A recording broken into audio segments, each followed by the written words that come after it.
Hi, April. Hi. Well, I was wondering how you found Penny Templeton Studio.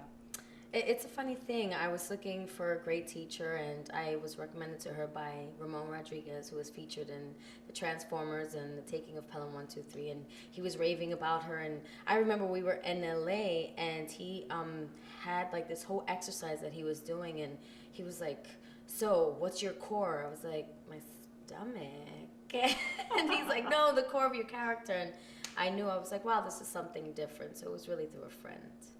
So what are the exercises that you learned from Penny, the techniques that maybe really mean a lot to you when you're working on the set or working on a play?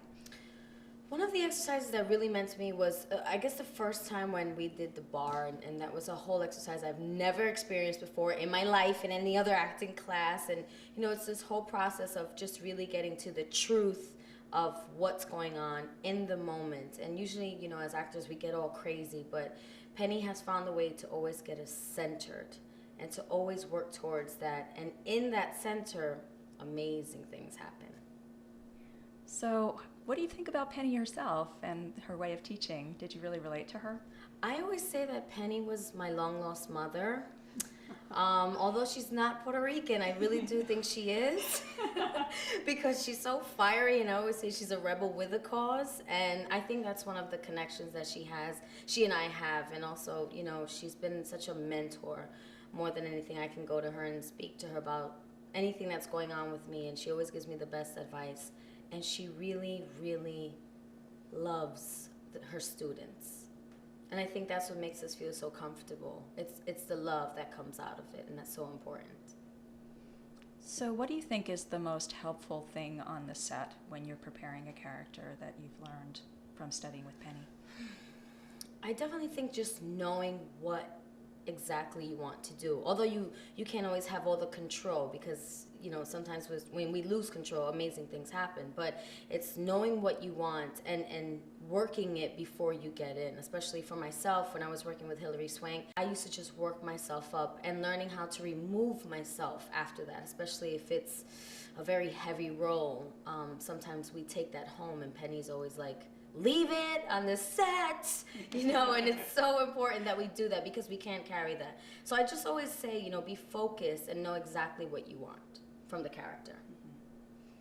So what would you recommend for students just starting out in acting who might be interested in learning these techniques that are, say, on this DVD? I guess the most important thing is really understand why you want to become an actor. You know, it's so easy for everyone to want to be, you know, the glitz and the glamour, but half the time you're never working, you're always struggling, you're getting rejections everywhere, even if you're a working actor. So it's, no matter how hard it gets, do you still want to act?